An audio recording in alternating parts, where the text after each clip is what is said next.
അപ്പോൾ ആൾക്കാർ പറയും എന്തിനാണ് നമ്മൾ മൂൺ മിഷൻ നടത്തുന്നത്, എന്തിനാണ് നമുക്ക് ഒരിക്കലും നമ്മൾ ഒരു രാജ്യമായിട്ട് കോമ്പറ്റീഷൻ ഇല്ല. നമ്മുടെ രാജ്യത്തിന് പണം സേവ് ചെയ്യാനും നമ്മുടെ റിസോഴ്സസ് മറ്റ് പ്ലാനറ്റിലേക്ക് ഉള്ളെങ്കിൽ അത് കൊണ്ടുവരാനും നമ്മൾ മൂണിൽ നിന്നാണ് ലോഞ്ച് ചെയ്യുന്നതെങ്കിൽ കോസ്റ്റ് എഫക്റ്റീവായിട്ട് ലോഞ്ച് ചെയ്യാൻ പറ്റും.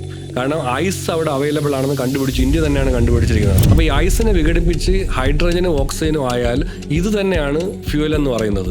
അവിടുന്ന് ലോഞ്ച് ചെയ്യാൻ പറ്റിയാൽ ഇവിടുന്ന് ലോഞ്ച് ചെയ്യുന്നതിൻ്റെ എത്രയോ ശതമാനം കുറവ് മതിയാവും അവിടുന്ന് ലോഞ്ച് ചെയ്യാനായിട്ട്. അപ്പോൾ ഇത് നമ്മുടെ റിസോഴ്സ് സേവിംഗ് ആണ്, പണം സേവിംഗ് ആണ് രാജ്യത്തെ സംബന്ധിച്ചോളം. ഒരു എക്സാമ്പിളാണ് ഹീലിയം 3 എന്ന് പറഞ്ഞ റിസോഴ്സ് ഉള്ളത്. ഹീലിയം 3 അബൻഡന്റ് ആയിട്ട് അവൈലബിൾ ആയിട്ടുള്ള സ്ഥലമാണ് മൂൺ എന്ന് പറയുന്നത്. ഈ മൂണിൽ നിന്ന് ഈ ഹീലിയം 3 കൊണ്ടുവന്നാൽ ന്യൂക്ലിയർ ഫ്യൂഷൻ ടെക്നോളജി വളരെ വലുതായി ഡെവലപ്പ് ചെയ്തിട്ടില്ല, അത് എക്സ്പെരിമെന്റൽ സ്റ്റേജിൽ മാത്രമാണ്. സയന്റിസ്റ്റ് പറയുന്നത് 2040 കൂടി ടെക്നോളജി വരുമെന്നാണ്. ആ സമയത്തോടു കൂടി നമുക്ക് ഹീലിയം 3 അവിടെ നിന്ന് ഇങ്ങോട്ട് കൊണ്ടുവന്നാൽ ഇത് ഉപയോഗിച്ച് പവർ ജനറേഷനും എനർജി ജനറേഷനും ഒക്കെ വളരെ, ഇലക്ട്രിസിറ്റി ജനറേഷനും ഒക്കെ വളരെ എഫിഷ്യന്റ് ആയിട്ട് വളരെ ചെലവ് കുറച്ച് ചെയ്യാൻ പറ്റും. ഇന്ത്യയുടെ സ്പേസിന്റെ ഫാദറായ വിക്രം സാരാഭായുടെ വിഷൻ തന്നെ പറയുന്നത് സാധാരണ ജനങ്ങളുടെ ലൈഫ് മാറ്റുന്നതിനും അവരുടെ പ്രോബ്ലം സോൾവ് ചെയ്യുന്നതിനുമാണ് നമ്മൾ സ്പേസിൽ എക്സ്പ്ലോർ ചെയ്യുന്നത്. അന്ന് തൊട്ട് ഇന്ന് വരെയും ഇപ്പോഴും അത് തന്നെയാണ്. നമ്മൾ ആ ഒരു രാജ്യമായിട്ട് കോമ്പീറ്റ് ചെയ്യാനല്ല നമ്മൾ ചെയ്യുന്നത്. നമ്മൾ രാജ്യം ചെയ്യുന്നത് നമ്മൾ എല്ലാവർക്കും ഈക്വലായിട്ട് നമുക്ക് എല്ലാവർക്കും എല്ലാ ജനങ്ങളിലേക്ക് ഇതിന്റെ ടെക്നോളജി എത്തിക്കുക എന്നുള്ളത് ഹ്യൂജ് ആയിട്ടുള്ള പൊട്ടൻഷ്യൽ. അതുകൊണ്ട് തന്നെയാണ് പറയുന്നത് ഇന്ത്യ അടുത്ത് തന്നെ 3ാമത്തെ വലിയ രാജ്യമാവാനുള്ള വളരെ വലിയ പൊട്ടൻഷ്യൽ ഉണ്ട്. 2ാമത്തെ വലിയ രാജ്യമാവാനുള്ള പൊട്ടൻഷ്യൽ ഒരു